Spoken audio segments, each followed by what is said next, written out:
Épître de Jacques, chapitre 1er. Jacques, serviteur de Dieu et du Seigneur Jésus-Christ, aux 12 tribus qui sont dans la dispersion, salut.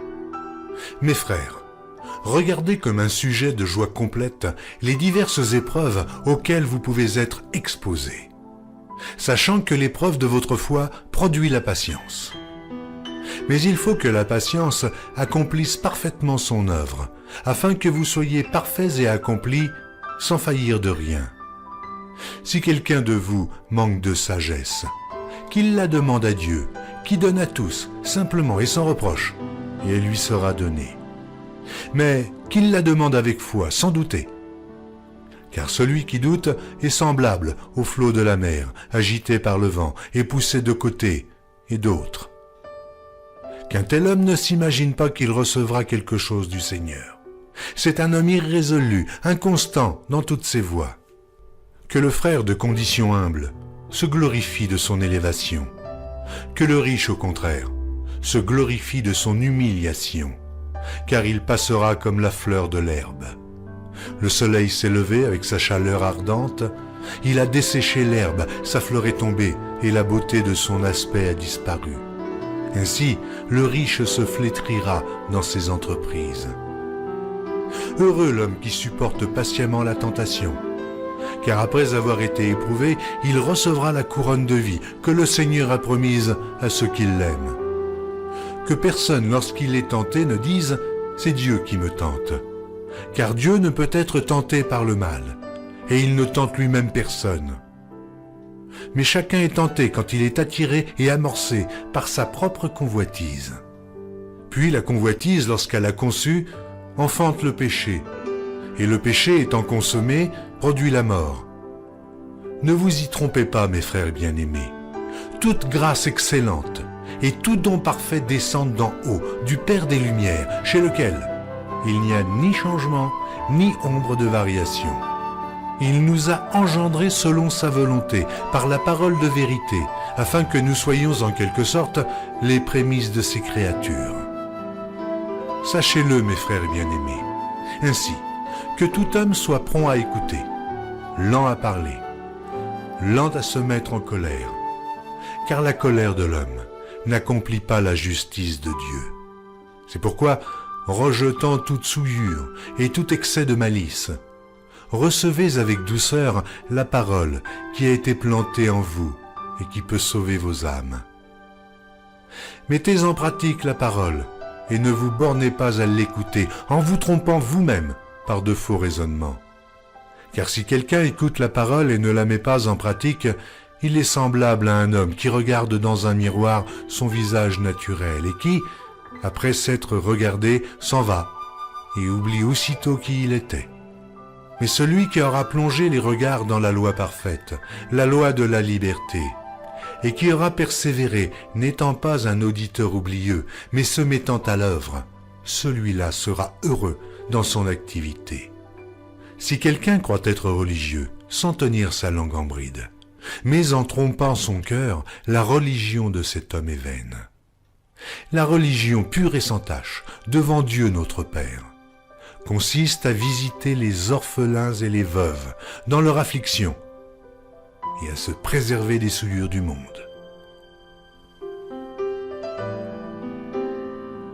Épître de Jacques, chapitre 2. Mes frères, que votre foi en notre glorieux Seigneur Jésus-Christ soit exempte de toute acception de personne. Supposez en effet qu'il entre dans votre assemblée un homme avec un anneau d'or et un habit magnifique, et qu'il y entre aussi un pauvre misérablement vêtu. Si tournant vos regards vers celui qui porte l'habit magnifique, vous lui dites « Toi, assieds-toi ici à cette place d'honneur. » Et si vous dites au pauvre « Toi, tiens-toi là debout, ou bien assieds-toi au-dessous de mon marchepied. » Ne faites-vous pas en vous-même une distinction? Et ne jugez-vous pas sous l'inspiration de pensées mauvaises? Écoutez, mes frères bien-aimés, Dieu n'a-t-il pas choisi les pauvres aux yeux du monde pour qu'ils soient riches en la foi et héritiers du royaume qu'il a promis à ceux qui l'aiment? Et vous, Vous avilissez le pauvre. Ne sont-ce pas les riches qui vous oppriment et qui vous traînent devant les tribunaux? Ne sont-ce pas eux qui outragent le beau nom que vous portez? Si vous accomplissez la loi royale selon l'Écriture, tu aimeras ton prochain comme toi-même, vous faites bien. Mais si vous faites exception de personne, vous commettez un péché, vous êtes condamnés par la loi comme des transgresseurs. Car quiconque observe toute la loi, mais pêche contre un seul commandement, devient coupable de tous. En effet, celui qui a dit « tu ne commettras point d'adultère » a dit aussi « tu ne tueras point ». Or, si tu ne commets point d'adultère, mais que tu commettes un meurtre, tu deviens transgresseur de la loi. Parlez et agissez comme devant être jugés par une loi de liberté. Car le jugement est sans miséricorde pour qui n'a pas fait miséricorde. La miséricorde triomphe du jugement. Mon frère, que sert-il à quelqu'un de dire qu'il a la foi s'il n'a pas les œuvres? La foi peut-elle le sauver? Si un frère ou une sœur sont nus et manquent de la nourriture de chaque jour, et que l'un d'entre vous leur dise « Allez en paix, chauffez-vous et vous rassasiez », et que vous ne leur donniez pas ce qui est nécessaire au corps, à quoi cela sert-il? Il en est ainsi de la foi, si elle n'a pas les œuvres. Elle est morte en elle-même. Mais quelqu'un dira « Toi, tu as la foi, et moi j'ai les œuvres. Montre-moi ta foi sans les œuvres, et moi, je te montrerai la foi par mes œuvres. Tu crois qu'il y a un seul Dieu, et tu fais bien. Les démons le croient aussi, et ils tremblent. Veux-tu savoir, ô homme vain, que la foi sans les œuvres est inutile? Abraham, notre père, ne fut-il pas justifié par les œuvres lorsqu'il offrit son fils Isaac sur l'autel? Tu vois que la foi agissait avec ses œuvres, et que par les œuvres, la foi fut rendue parfaite. Ainsi s'accomplit ce que dit l'Écriture. Abraham crut à Dieu, et cela lui fut imputé à justice, et il fut appelé ami de Dieu. Vous voyez que l'homme est justifié par les œuvres, et non par la foi seulement. Rahab, la prostituée, ne fut-elle pas également justifiée par les œuvres lorsqu'elle reçut les messagers et qu'elle les fit partir par un autre chemin? Comme le corps sans âme est mort, de même, la foi sans les œuvres est morte. Épître de Jacques, chapitre 3. Mes frères, qu'il n'y ait pas parmi vous un grand nombre de personnes qui se mettent à enseigner, car vous savez que nous serons jugés plus sévèrement. Nous bronchons tous de plusieurs manières. Si quelqu'un ne bronche point en parole, c'est un homme parfait, capable de tenir tout son corps en bride. Si nous mettons le mors dans la bouche des chevaux pour qu'ils nous obéissent, nous dirigeons aussi leur corps tout entier. Voici, même les navires, qui sont si grands et que poussent des vents impétueux, sont dirigés par un très petit gouvernail au gré du pilote. De même la langue est un petit membre et elle se vante de grandes choses. Voici comme un petit feu peut embraser une grande forêt. La langue aussi est un feu, c'est le monde de l'iniquité. La langue est placée parmi nos membres, souillant tout le corps et enflammant le cours de la vie, étant elle-même enflammée par la géhenne. Toutes les espèces de bêtes et d'oiseaux, de reptiles et d'animaux marins sont domptés et ont été domptés par la nature humaine. Mais la langue, aucun homme ne peut la dompter. C'est un mal qu'on ne peut réprimer. Elle est pleine d'un venin mortel. Par elle, nous bénissons le Seigneur notre Père, et par elle, nous maudissons les hommes faits à l'image de Dieu. De la même bouche sortent la bénédiction et la malédiction. Il ne faut pas, mes frères, qu'il en soit ainsi. La source fait-elle jaillir par la même ouverture l'eau douce et l'eau amère? Un figuier, mes frères, peut-il produire des olives? Ou une vigne, des figues? De l'eau salée ne peut pas non plus produire de l'eau douce. Lequel d'entre vous est sage et intelligent? Qu'il montre ses œuvres par une bonne conduite avec la douceur de la sagesse. Mais si vous avez dans votre cœur un zèle amer et un esprit de dispute. Ne vous glorifiez pas et ne mentez pas contre la vérité. Cette sagesse n'est point celle qui vient d'en haut, mais elle est terrestre, charnelle, diabolique.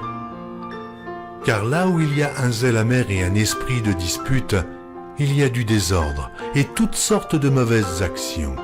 La sagesse d'en haut est premièrement pure, ensuite pacifique, modérée, conciliante, pleine de miséricorde et de bons fruits, exempte de duplicité, d'hypocrisie. Le fruit de la justice est semé dans la paix par ceux qui recherchent la paix. Épître de Jacques, chapitre 4. D'où viennent les luttes? Et d'où viennent les querelles parmi vous? N'est-ce pas de vos passions qui combattent dans vos membres? Vous convoitez, et vous ne possédez pas. Vous êtes meurtriers et envieux, et vous ne pouvez pas obtenir. Vous avez des querelles et des luttes, et vous ne possédez pas, parce que vous ne demandez pas. Vous demandez et vous ne recevez pas, parce que vous demandez mal, dans le but de satisfaire vos passions. Adultères que vous êtes. Ne savez-vous pas que l'amour du monde est inimitié contre Dieu? Celui donc qui veut être ami du monde se rend ennemi de Dieu. Croyez-vous que l'Écriture parle en vain? C'est avec jalousie que Dieu chérit l'Esprit qu'il a fait habiter en nous. Il accorde au contraire une grâce plus excellente. C'est pourquoi l'Écriture dit « Dieu résiste aux orgueilleux, mais il fait grâce aux humbles. Soumettez-vous donc à Dieu, résistez au diable, et il fuira loin de vous. Approchez-vous de Dieu, et il s'approchera de vous. Nettoyez vos mains, pécheurs. Purifiez vos cœurs, hommes irrésolus. Sentez votre misère, soyez dans le deuil et dans les larmes, que votre rire se change en deuil et votre joie en tristesse. Humiliez-vous devant le Seigneur, et il vous élèvera. Ne parlez point mal les uns des autres frères. Celui qui parle mal d'un frère ou qui juge son frère parle mal de la loi et juge la loi. Or, si tu juges la loi, tu n'es pas observateur de la loi, mais tu en es juge. Un seul législateur est juge. C'est celui qui peut sauver et perdre. Mais toi, qui es-tu qui juge le prochain? À vous maintenant qui dites « Aujourd'hui ou demain nous irons dans telle ville, nous y passerons une année, nous trafiquerons et nous gagnerons. » Vous qui ne savez pas ce qui arrivera demain, car qu'est-ce que votre vie? Vous êtes une vapeur qui paraît pour un peu de temps et qui ensuite disparaît. Vous devriez dire au contraire, si Dieu le veut, nous vivrons et nous ferons ceci ou cela. Mais maintenant, vous vous glorifiez dans vos pensées orgueilleuses. C'est chose mauvaise que de se glorifier de la sorte. Celui donc qui sait faire ce qui est bien et qui ne le fait pas, commet un péché.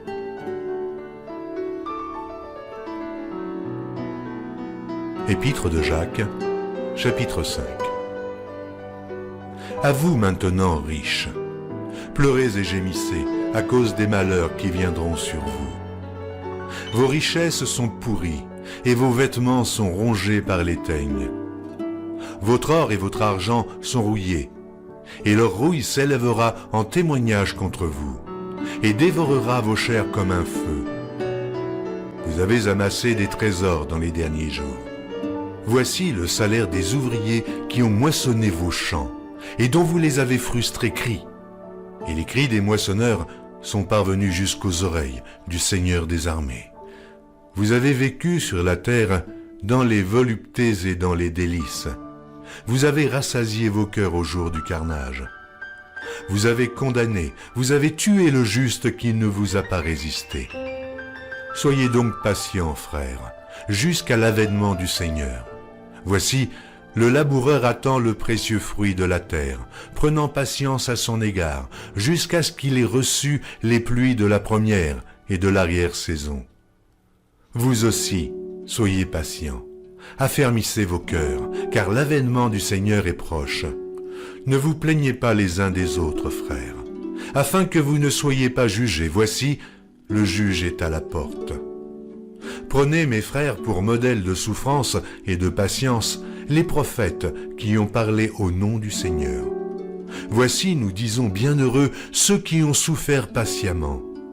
Vous avez entendu parler de la patience de Job, et vous avez vu la fin que le Seigneur lui accorda, car le Seigneur est plein de miséricorde et de compassion.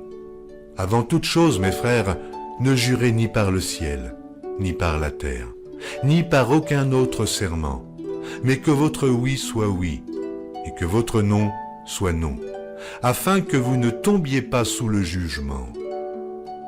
Quelqu'un parmi vous est-il dans la souffrance? Qu'il prie. Quelqu'un est-il dans la joie? Qu'il chante des cantiques. Quelqu'un parmi vous est-il malade? Qu'il appelle les anciens de l'Église, et que les anciens prient pour lui, en loignant d'huile au nom du Seigneur. La prière de la foi sauvera le malade, et le Seigneur le relèvera, et s'il a commis des péchés, il lui sera pardonné. Confessez donc vos péchés les uns aux autres, et priez les uns pour les autres, afin que vous soyez guéris. La prière fervente du juste a une grande efficacité. Élie était un homme de la même nature que nous. Il pria avec instance pour qu'il ne plût point, et il ne tomba point de pluie sur la terre pendant 3 ans et 6 mois. Puis il pria de nouveau, et le ciel donna la pluie, et la terre produisit son fruit. Mes frères, si quelqu'un parmi vous s'est égaré loin de la vérité, et qu'un autre l'y ramène, qu'il sache que celui qui ramènera un pécheur de la voie où il s'était égaré sauvera une âme de la mort et couvrira une multitude de péchés.